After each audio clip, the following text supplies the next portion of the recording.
Hey, welcome everybody. I'm very excited to first of all reveal the big picture for you, which is what we typically do, traditionally speaking, in terms of business development, and what we can do differently moving forward to actually automate our marketing and sales efforts. So stay tuned. Let's dive into it right away.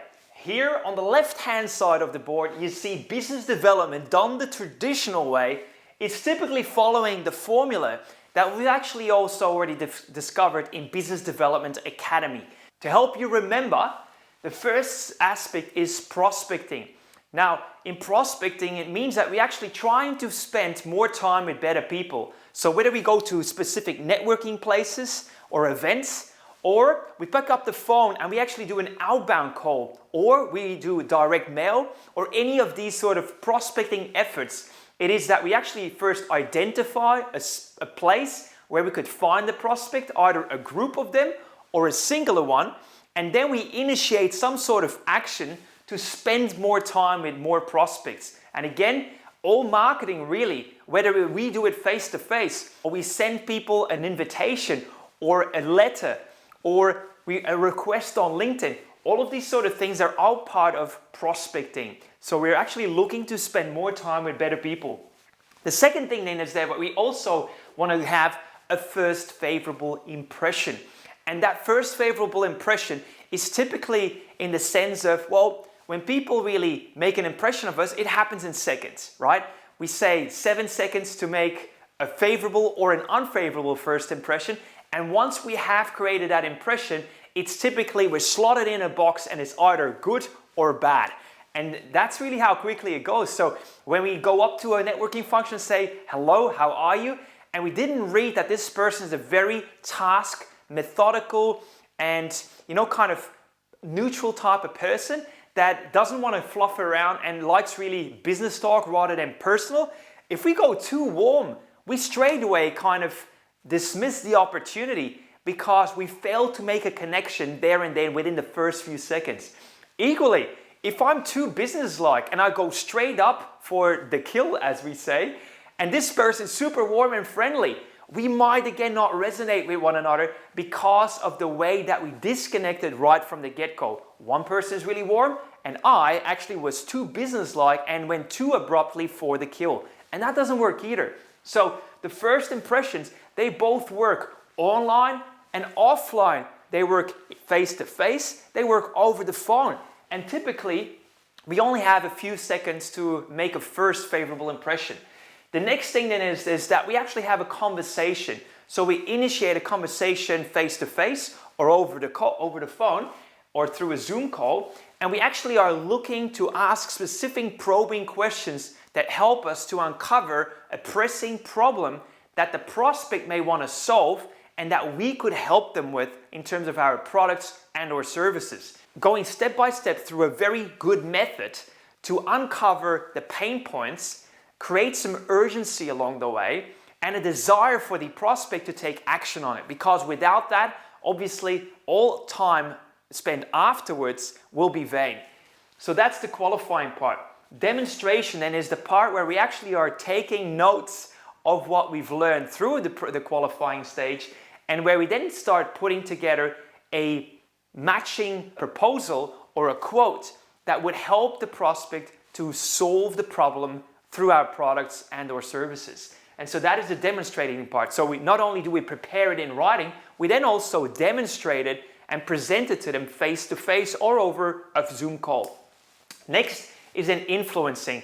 Obviously, we will do our best during that presentation to actually ask for the business, and with a high likelihood getting it, especially if you went through Business Development Academy with me earlier.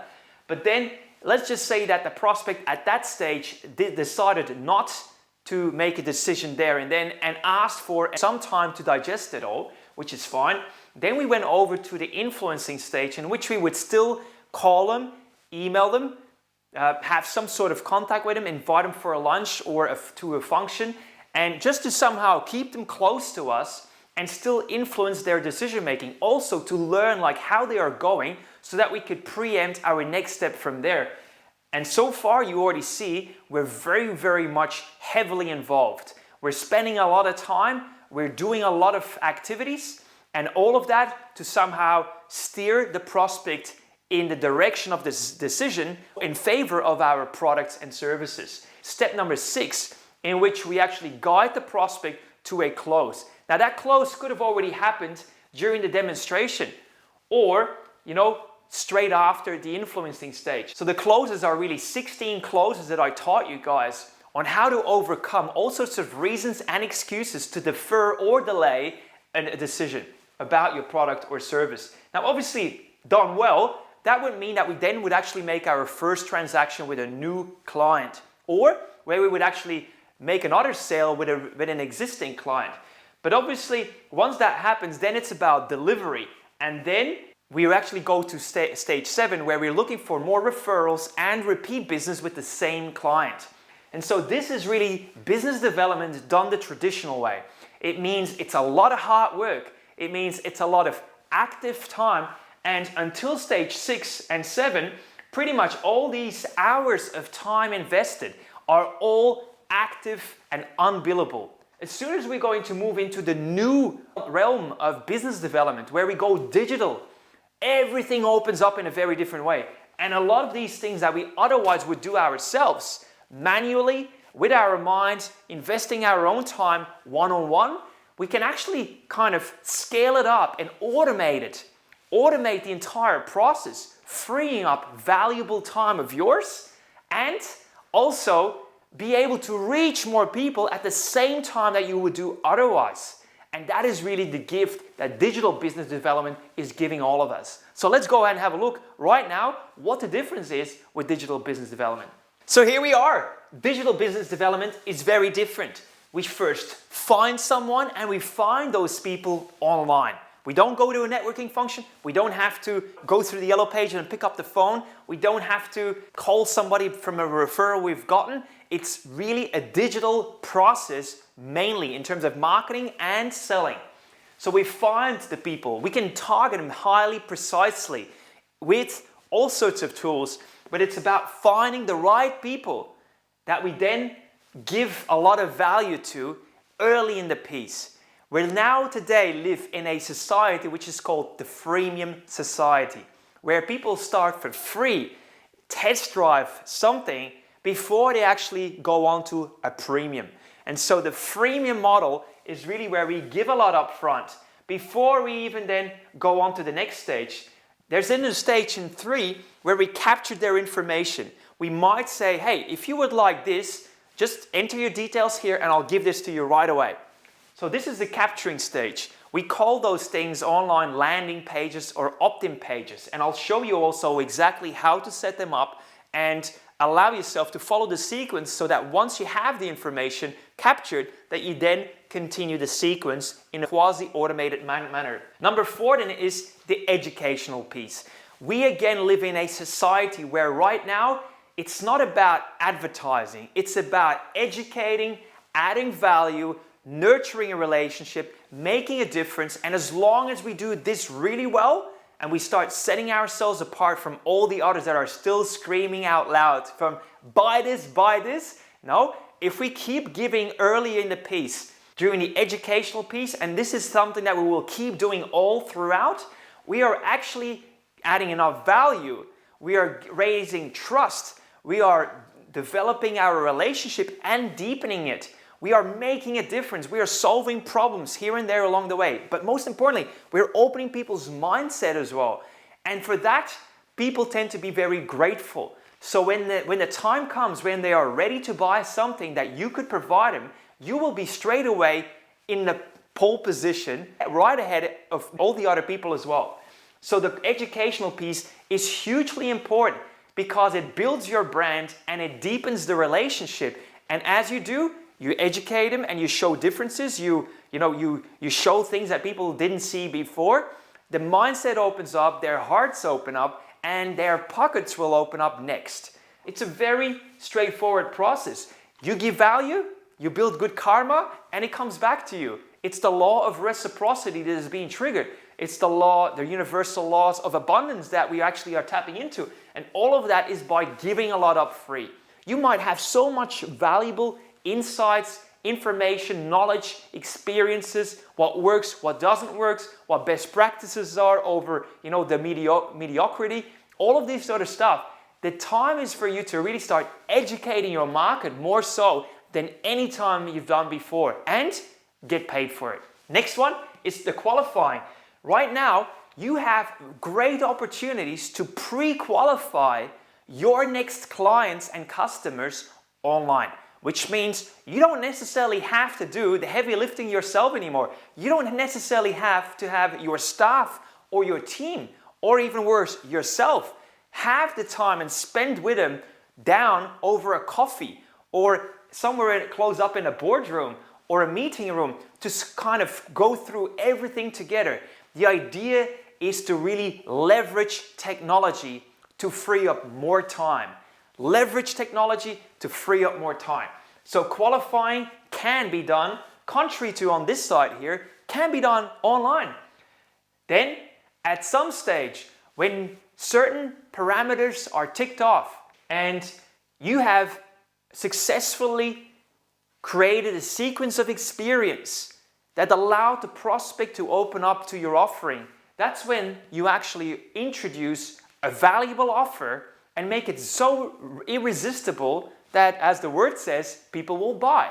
And again, that can be done online. So you can effectively make sales online without necessarily having to be an e-commerce website like Shopify, where people would buy your supplements or your health products or t-shirts or whatnot. It doesn't have to be that way. Any business right now can become a provider of goods in terms of products and or services, and have lots of that being done online. Last but not least, once a first offer has been made, we might even add a few more offers, almost like in the check-in counter, where people can buy the last few items before they check out, right? Because we know that people at that point in time are highly sensitive to extra purchases, and so we make them available. But then the process starts all over again. We go straight back to step 4, where the educational part, we just continue on. And we show them other things that they might not be aware of, other things they might do that might really benefit them. And again, then we qualify it and we'll make an offer. It's a perpetual cycle that we can take our prospects on and our clients, again, mainly done online. So the big word here now is that if you go in business development done the traditional way, is that everything is active. You have to do everything, or your team have to do everything. Everything is active time, and a lot of it is non-billable. Very important, non-billable. Now, apart from 6 and 7, these here are the unbillable ones. And in my traditional business, when I consult to corporations, I could easily spend 10 hours just on this here because I need to research them. I have to, obviously go to the places where I could meet them and spend time with them. Then, take information back home and then put a proposal together, then present it back to them, then follow up and follow through. And all of this is easily on average 10 hours of work to close a corporate type B2B client for me in my old business. Now, obviously, the dollars might really work out well. Especially if we're talking, your 5, 6, and even 7 figures, that could really be worth the time. The same time, though, is that it doesn't have to just rely on these type of clients. And we also know that sometimes we spend a lot of time, even if we take it to tenders, where we have multiple people putting a document together that then we put into a closed sort of circuit in which people will then assess our tenders on their good merits before they even invite us potentially in. We know that lots of those things go nowhere. We never ever close a dollar with them at all, despite all the valuable, non-billable time that we invested of ourselves and our team. There's definitely still room for it, but I also am very mindful that if we just rely on the traditional ways, we're not necessarily looking like what the digital way can complement and how we can actually strengthen and reinforce our business in terms of the business model and start really leveraging technology to automate marketing and selling. And so finding, giving, capturing, educating, qualifying, offering, and then starting the educational piece again. This is really where everything is perpetuating and where scalability of a business is almost guaranteed. If you know what you're doing and you're using digital means to grow your business, sooner or later it will happen for you. And so I'm super thrilled to introduce my business development membership to help you along the way to not just rely on traditional, which still has merit and has value, at the same time to bolt on and inject a big portion of digital savviness in your business to help you grow your business, help you grow your database, your customer base, and therefore also your profit. And of course, the last thing I need to jot down here is that this is mainly passive because it's automated. To a large extent, we can automate our sales and marketing efforts. So automated means that there is very little time of yours. There's very little time invested, which means because you just invest in the process and the systems, you are freeing yourself up from being the workhorse in the digital side and therefore put the technology to work as the horse while you manage the cart on the back end. That is really the huge difference. So on one side, you've got active, where you and your team do the grind work and you are the workhorse with lots of non-billable hours. Whilst here on the right-hand side with the digital side, you turn on the passive sales and marketing because of automation. Therefore, that becomes the workhorse and you manage effectively the cart. You manage the dollars going in, the dollars coming out. Any thoughts or questions you have on this, please jot it down below and I'll see you up in the next video.